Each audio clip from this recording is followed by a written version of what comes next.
I never thought one tiny capsule could change my life. Honestly, I was just looking for a quick boost, something to freshen up my skin, maybe give me a little glow before my friend's party. It seemed harmless enough, a bright pink pill in a sleek box labeled 24-hour glow capsule, ultimate radiance formula. The words screamed promise and vanity, but I thought of it as a harmless gimmick. I didn't think.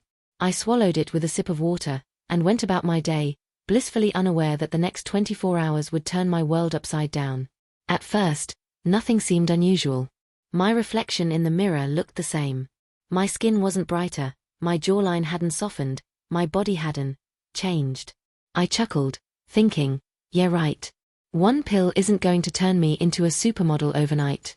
I went out, grabbed a coffee, texted my friends, and tried to forget it. But then, mid-afternoon, I noticed something strange. I was in the bathroom at work, adjusting my shirt before a meeting, when I caught my reflection in the mirror. Something felt off. My jawline looked slightly smoother. My lips slightly fuller. My eyes somehow brighter, framed by lashes that seemed longer than before.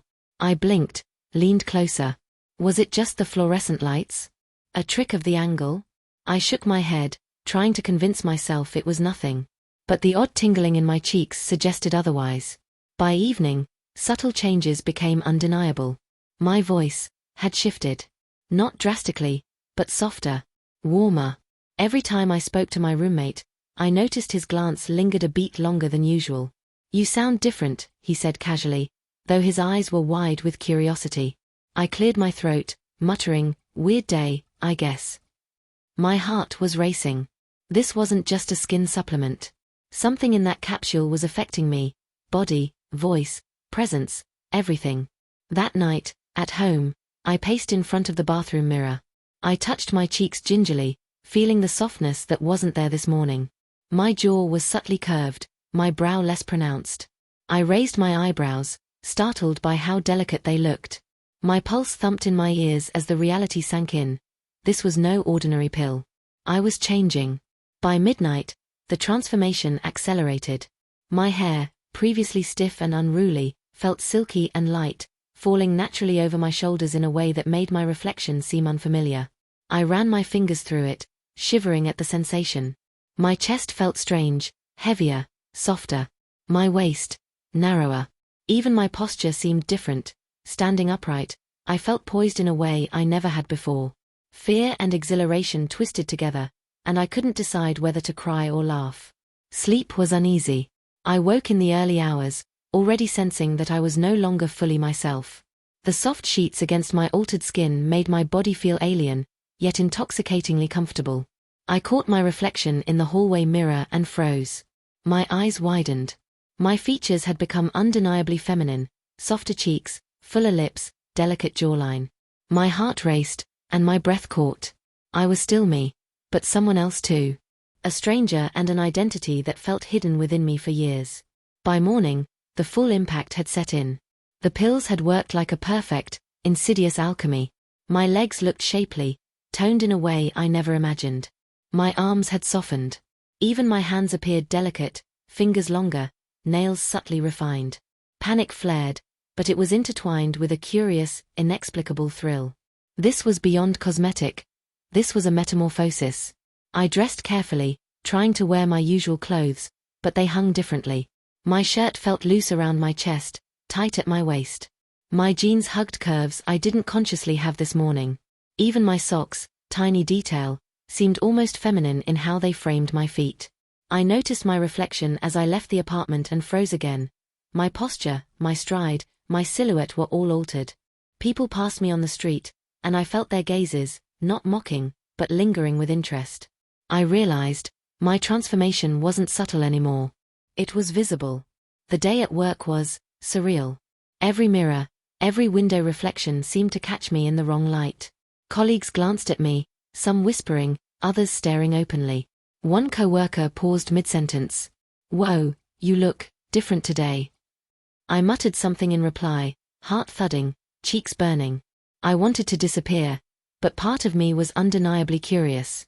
Who was this version of me? Could I exist in this body comfortably? Could I own it? Lunch was a minefield. Sitting at the cafe across the street, I caught people stealing glances, whispering behind menus. I ordered the smallest sandwich I could find, yet every movement, the way I lifted my coffee cup, the subtle arch of my fingers, felt hypervisible. I was painfully aware of my body, and yet, the attention thrilled me. I left the cafe feeling a confusing cocktail of embarrassment, exhilaration, and desire to explore. Back home, curiosity overtook fear. I rifled through my roommate's wardrobe, pulled out clothes I'd never worn, soft fabrics, pastel colors, flowing cuts. Tentatively, I slipped into a silky blouse, feeling the smooth fabric brush against my now curved shoulders. I watched my reflection, heart pounding. The blouse clung in all the right places, accentuating my newfound waist and chest. I ran my fingers along the hem, gasping at the warmth that fluttered through me. This was no longer accidental. I was experimenting. Tentatively, I touched my lips with gloss I borrowed from a bathroom shelf, and the sensation made my pulse spike. My reflection stared back, almost seductive, almost teasing. I was addicted. The afternoon unfolded in experimentation. I tried on skirts, leggings, and dresses, pairing them with soft sweaters and blouses. Each piece seemed to respond to my altered frame, emphasizing curves and lines I never had. Walking through my apartment, heels clicked across the hardwood floors. The sound was intoxicating. I adjusted my posture, practiced subtle movements I'd seen in fashion videos. Each motion felt right, empowering, and every glance in the mirror confirmed it. I wasn't pretending. I was becoming. By evening, the thrill escalated. I ventured outside fully dressed, picking a quiet street to test my new appearance. The sensation of walking in heels on the pavement was electrifying. People noticed. A barista called me miss as I grabbed coffee, and my stomach fluttered in delight. A stranger smiled at me on the sidewalk. A friend passed by on their bike, eyes wide in recognition. I was hyper-aware of myself, every curve, every sway, every flutter of eyelashes, but I was learning control. Every step built confidence. I was transforming emotionally as much as physically. The climax came unexpectedly when I had to face my roommate in full glam attire. He froze in the doorway. Oh wow, he muttered, struggling for words. I didn't know you would, His eyes scanned me from head to toe. My pulse surged. I felt a mix of fear, embarrassment, and an undeniable thrill. I realized then that hiding was no longer an option. I had to choose, deny this version of myself or embrace it fully. And in that moment, staring at my reflection across the room, I knew. I chose to embrace it. Over the next hours, I perfected the look, full glam makeup, sleek hair, a fitted dress that hugged my curves, matching heels. The mirror reflected someone unrecognizable yet familiar. A stranger, yes, but a self I wanted to meet. I walked through the apartment, clicking heels with newfound confidence, practicing gestures, smiling at the reflection that had once terrified me. I was radiant, commanding, alive. And the pills? They had catalyzed the journey, but the choice to inhabit this new identity was mine. By the 24-hour mark, I had emerged as a complete glam queen. Every step, every motion, every glance in the mirror reinforced my confidence. Friends and strangers alike responded to me differently, acknowledging the energy I projected. I realized then that the pills had not forced me to change, they had unlocked a hidden side of myself, daring me to explore it fully. And I had. I had stepped into it completely. That night, alone in my apartment, I reflected on the journey. I touched my face, ran my fingers along my curves, and smiled. Fear, curiosity, embarrassment, exhilaration, empowerment, they had all danced through me in a whirlwind over just one day. And in that swirl, I discovered something vital: authenticity, courage, the power to embrace the version of me I had never allowed to exist. The glam queen reflected in the mirror wasn't just a costume. She was me, fully, unapologetically, and radiantly. For the first time, I whispered to my reflection, "I like her." And she smiled back. The next morning, I woke up with a soft ache in my legs from heels, but that wasn't what made me grin. I touched my face, my chest, my hips, and realized I didn't want to undo any of it. The mirror no longer scared me. It invited me to play, to explore, to own the glam queen I'd become. Breakfast was surreal. My roommate blinked a few times, staring like he had never seen me before. Morning. Lena, he finally managed, voice hesitant. My stomach flipped, not from fear this time, but from the thrill of acknowledgement. I smiled, sipping my coffee. Morning, I replied, softly, letting the name linger. It felt right on my tongue. It felt mine. The day stretched ahead like a runway, and I had to navigate it carefully. Going to work fully transformed felt terrifying, yet exciting. I picked a sleek blouse, a pencil skirt, and matching heels. My hair was straightened, makeup light but perfect, emphasizing my soft cheekbones and big, expressive eyes. I practiced my walk in the hallway, every step measured, graceful, yet undeniably feminine. Stepping outside, the city greeted me differently. Strangers didn't just glance, they lingered. A barista winked as I ordered coffee. A passerby gave a polite smile. Some people whispered, some stared, and I felt a heady mix of fear and exhilaration. Every gaze was a mirror reflecting my new self. And I liked what I saw. Work was a storm. My colleagues' reactions were subtle, but sharp. A coworker tripped over her words, another lingered by my desk under the pretense of dropping off papers. I caught whispers that stopped when I looked up. My heart pounded, but I learned to breathe through it. I wasn't hiding anymore. I was performing, not a mask, but a revelation. I was leaner, and I was alive in ways I had never known. By lunchtime, curiosity overtook anxiety. I lingered outside, testing interactions. A group of female co-workers passed by, and I smiled as they complimented my blouse and hair. The warmth in their voices made my chest flutter. I realized then that femininity wasn't just an appearance. It was an energy, a confidence that radiated when I stopped fighting myself. After work, I didn't go home. I went shopping.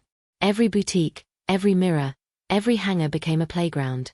I tried dresses, skirts, heels, lipstick shades. I experimented with my walk, my voice, my gestures. I laughed softly at my reflection, marveling at how natural it felt. There was a moment, standing in a dressing room in a shimmering black dress, when I thought, I could get used to this. I could live like this. That night, at a quiet cafe, I faced my first real public challenge. Sitting alone, sipping a latte, I noticed stares. Not judgmental stares, curious, admiring. One man smiled, tipping his hat. A woman complimented my nails. My pulse spiked with excitement, but also a pang of fear. Could I really step into this identity completely? Could I face the world like this? The answer came slowly, in subtle ways. My hands rested lightly on the table, my posture straightened. I smiled at the strangers who looked, not hiding, not shrinking. And as I left the cafe, my heels clicking confidently on the pavement, I realized something profound. I wasn't performing for them. I was performing for me. Every glance, every compliment, every whisper fueled my sense of self. Back home, I explored further. Makeup, outfits, accessories, each became a tool of self-expression. I experimented with softer tones, bolder colors, playful accents. I tried a smoky eye, a miniskirt, a high heel I thought I could never manage.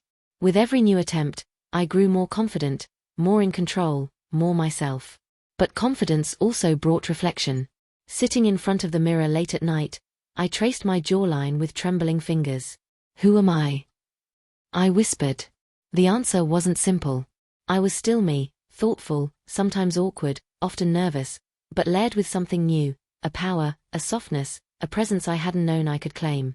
I realized Lena wasn't a mask. She wasn't an illusion. She was the truest version of me, finally allowed to step forward. The days passed in a whirlwind of social experiments. I met friends for coffee, dined in public spaces, navigated street crowds. Some reactions were positive, some awkward, some confused. And I learned to navigate them all, gracefully. A friend asked, "You look amazing. Are you trying something new?" I smiled warmly. I'm just being me. By the end of the week, I had transformed not just in appearance, but in spirit. Walking into a bar, I caught my reflection in the glass window and paused. The woman staring back at me was bold, elegant, playful, undeniable. She smiled back, and I returned it. The fear was still there, yes, lurking beneath the surface, but it was tempered by exhilaration, by pride, by the thrill of owning myself fully. That night, alone in my apartment, I sat cross-legged on the floor, surrounded by shoes, dresses, and makeup palettes. I ran my hands over my outfits, marveling at every curve, every detail. You're incredible, I whispered to my reflection. She winked back. And I laughed softly, a sound mingling relief, pride, and delight.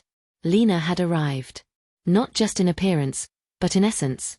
And the world, for the first time, felt like a stage I could confidently step onto.